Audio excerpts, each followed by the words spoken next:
Hello everyone, this is Lata Singh from Shraddha Smart Education. I am going to explain lesson 1 3 question from Honeycomb book. So watch this video till the end. Let's start now. 3 questions. Before you read, a king has 3 questions and he is seeking answer to them. What are the questions? Does the king get what he wants? किसी राजा को 3 प्रश्नों के उत्तर की बहुत ज़्यादा चाहत होती है. वो प्रश्न क्या हैं? क्या वो उस राजा को जो प्रश्न की चाहत थी वो मिल पाते हैं? इसी के बारे में हम इसमें पढ़ेंगे डिटेल में. 3 questions. The thought came to a certain king that he would never fail if he knew 3 things. These 3 things were: what is the right time to begin something?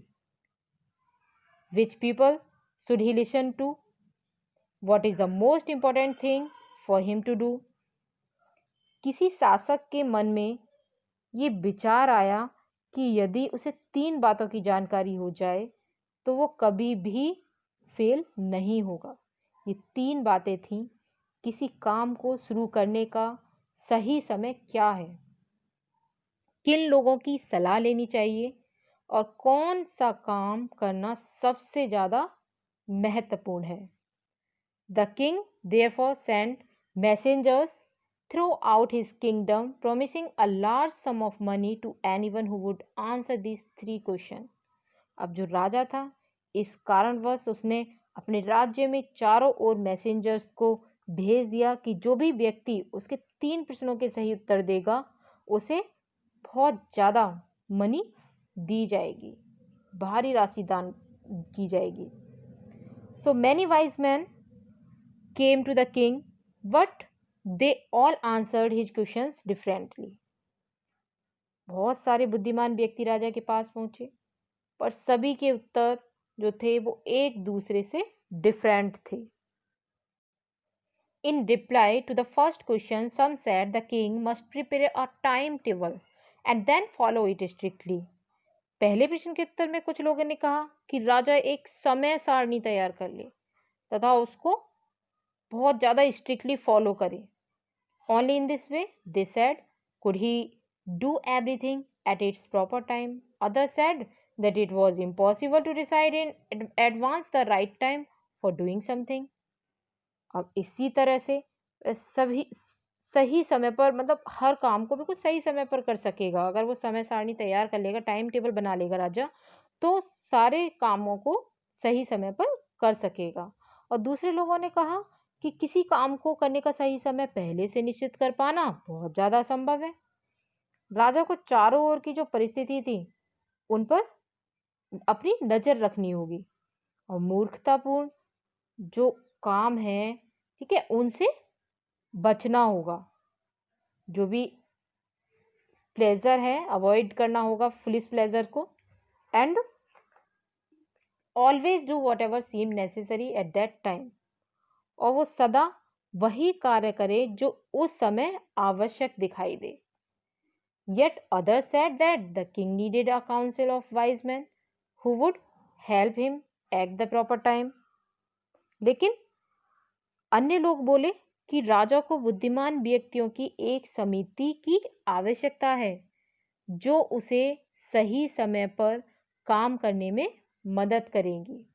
This was because one man would find it impossible to decide correctly without help from others the right time for every action.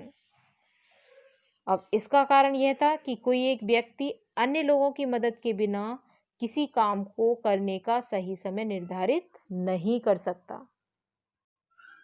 But then others said that there were some things which could be urgent. These things could not wait for the decision of the council. In order to decide the right time for doing something, it is necessary to look into the future, and only magician could do that. The king therefore would have to go to magician. लेकिन अन्य ज्ञानी व्यक्ति बोले कि कुछ काम बहुत ज़्यादा आवश्यक हो सकते हैं. ये जो समिति है उसके निर्णय की प्रतीक्षा नहीं कर सकते कि एक काउंसिल्स बैठाई जाएगी, उसके बाद मतलब ये बताएंगे वो लोग, तो इसका इंतज़ार नहीं कर सकते. किसी भी काम को करने के लिए उपयुक्त समय का निर्णय लेने के लिए ये आवश्यक है कि भविष्य की अगर जानकारी हो और केवल जादूगर ही ये काम कर सकते हैं। ठीक है, अगर आपको फ्यूचर की इंफॉर्मेशन लेनी है तो वो कौन करेगा? वो जादूगर ही कर सकते हैं। इस कारण राजा को जादूगरों के पास जाना होगा। जो भी मैजिशियंस हैं उनके पास राजा को जाना होगा। Would have to go to magician. In their answer to the second question, some said that the people most necessary to the king were his counselors. Others said the priest, a few others chose the doctors, and yet others said that his soldiers were the most necessary.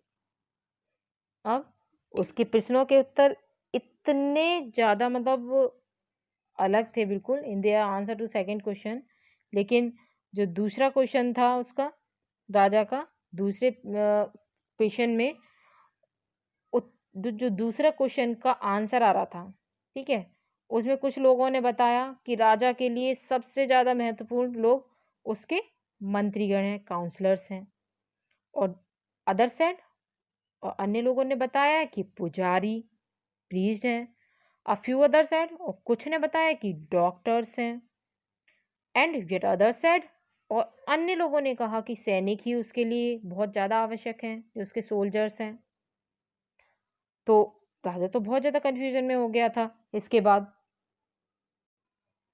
To the third question, some said science, other chose fighting, and yet others religious worship. अब तीसरे प्रश्न के उत्तर में कुछ ने विज्ञान को प्रधानता दी, अन्य ने युद्ध लड़ने को कहा, और कुछ अन्य ने धार्मिक पूजा पाठ को बहुत ज़्यादा महत्वपूर्ण बताया। So as the answers to his questions were so different, the king was not satisfied and gave no reward. अब उसको तो उन प्रश्नों से बिल्कुल भी संतुष्ट नहीं हुआ राजा तो, क्योंकि सबके क्वेश्चंस डिफरेंट थे, बहुत ज़्यादा अलग अलग थे। सबके आंसर्स जो आ रहे थे उन क्वेश्चंस के बहुत ज़्यादा डिफरेंट आ रहे थे। इसलिए राजा ने किसी को भी रिवॉर्ड नहीं दिया, पुरस्कार नहीं दिया। Instead he decided to seek the advice of a certain hermit who was widely known for his wisdom. अब इसके बजाय उसने एक सन्यासी के पास सलाह लेने जाने का विचार बना लिया। जो राजा था अब वो सोचने लगा कि अब तो सन्यासी से ही हेल्प ली जाएगी, जो अपनी बुद्धिमता के लिए विख्यात था, अपनी विजडम के लिए बहुत ज़्यादा विख्यात था। The hermit lived in a wood which he never left. He saw no one but simple people, and so the king put on ordinary clothes. Before he reached the hermit's hut, the king left his horse with his bodyguard and went on alone. अब जो सन्यासी था, hermit था, वो जंगल में रहता था और उसे मतलब बाहर जाना बिल्कुल भी पसंद नहीं था, विच ही नेवर लेफ्ट, और वो जंगल को कभी छोड़ता ही नहीं था। वो आम व्यक्ति जो भी सिंपल पीपल्स होते थे, he saw no one but simple people, वो केवल साधारण व्यक्तियों से मिलना ही पसंद करता था। And so the king put on ordinary cloth, इसलिए राजा ने भी बिल्कुल सिंपल ऑर्डिनरी क्लॉथ्स पहन लिए और उस सन्यासी की झोंपड़ी पर पहुंचने से पहले ही राजा ने अपना घोड़ा जो उसके बॉडीगार्ड थे उसके पास छोड़ दिया और अकेला ही पैदल झोंपड़ी के पास गया। बिल्कुल उसके पास जब झोंपड़ी के पहुंचा तो वो अकेला था। राजा ने अपना जो उसका हॉर्स था वो भी बॉडीगार्ड के पास ही छोड़ दिया था। As the king came near the hermit's hut, he saw the hermit digging the ground in front of his hut. जब राजा सन्यासी की झोपड़ी के पास पहुंचा तो उसने सन्यासी को अपनी झोपड़ी के सामने की जो जमीन थी उसको खोदते हुए पाया। He greeted the king and continued digging. The hermit was old and weak, and as he worked, he breathed heavily. उसने राजा का अभिवादन किया। ग्रीटेड मीन्स होता है अभिवादन करना, और फिर से खोदना जारी रखा। वो बहुत ज़्यादा बूढ़ा, कमज़ोर था, और जब वो काम कर रहा था तो वो हाँफने लगा, बहुत ज़्यादा ब्रीथ हैवीली करने लगा, मीन्स हाँफने लगा था। तो वो काम कर रहा था हर्मिट तो हाँफ रहा था। The king went up to the hermit and said, I have come to you, wise hermit, to ask you to answer 3 questions. How can I learn to do the right thing at the right time? Who are the people I need most? And what affairs are the most important? राजा उस hermit के पास पहुंचा और बोला, मैं आपके पास, हे ज्ञानी व्यक्ति, 3 प्रश्नों के उत्तर मांगने आया हूँ। मैं किस प्रकार पता लगाऊं कि सही काम करने का सही समय क्या है?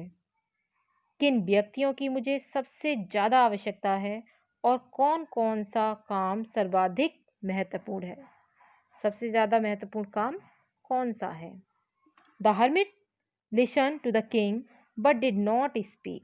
सन्यासी जो था उसने राजा की बात सुन ली पर कोई उत्तर नहीं दिया।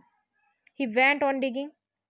उसने केवल जब खोदना ही जारी रखा। He went on digging, continue करा। You are tired said the king, let me take the spade and work in your place.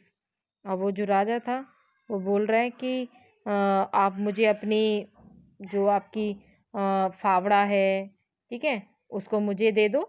मैं क्या करूँगा? मैं खोदना शुरू कर दूंगा। तो मुझे राजा ने हरमिट से बोला कि आप बहुत ज़्यादा थक चुके हैं और लाइए मुझे अपना फावड़ा दे दीजिए और मैं आपकी जगह पर काम कर लूँगा। Thanks said the hermit, giving the king his spade. Then he sat down on the ground. और जो हरमिट था उसने राजा को धन्यवाद किया। धन्यवाद बोलते हुए अपना फावड़ा जो उनके हाथ में था वो राजा को दे दिया, अपना स्पेड, और फिर जमीन पर हरमिट जो था वो बैठ गया। When the king had dug 2 beds, he stopped and repeated his question. जब राजा ने 2 क्यारियां खोद ली तो उसने काम रोक दिया और अपने प्रश्नों को दोबारा से दोहराया कि मैंने जो क्वेश्चन किए हैं उनके उत्तर वो मिल जाएं राजा को, इसलिए उसने दोबारा से रिपीट किए अपने क्वेश्चंस को। The hermit gave no answer but stood up, stretching out his hand for the spade and said, now you rest and let me work. अब सन्यासी ने इस बार भी कोई उत्तर नहीं दिया पर खड़ा हो गया तो उसने फावड़ा लेने के लिए हाथ आगे बढ़ाया और बोला, अब तुम आराम करो और मुझे काम करने दो। But the king did not give him the spade and continued to digging. पर राजा ने फावड़ा नहीं दिया और खुदाई करना जारी रखा। वो कंटिन्यू जारी रखा उसने खुदाई करना। 1 hour पास्ट, 1 घंटा बीत गया। देन अनदर, फिर दूसरा भी बीत गया। The sun went down behind the trees. जो सूरज था वो पेड़ों के पीछे छिप गया। And at last the king stuck the spade into the ground and said, I came to you wise man for an answer to my question. और फिर लास्ट में राजा ने फावड़ा जमीन में अटका दिया और बोला, हे ज्ञानी पुरुष, मैं आपके पास अपने प्रश्नों का उत्तर पाने के लिए आया था। यदि आप मुझे उत्तर नहीं दे सकते तो बता दीजिए और tell me so and I will return home, और मैं घर लौट जाऊंगा। Here come someone running said the hermit. अब हर्मिट जो था सन्यासी वो बोला कि ये लो, कोई व्यक्ति दौड़ा हुआ आ रहा है। Here comes someone running. यहाँ पर कोई व्यक्ति दौड़ता हुआ आ रहा है। We have completed part 1 of this lesson. If you like this video, share, comment, subscribe, and don't forget to press bell icon. We will meet you in next video of this lesson, part 2. So thank you. Bye bye.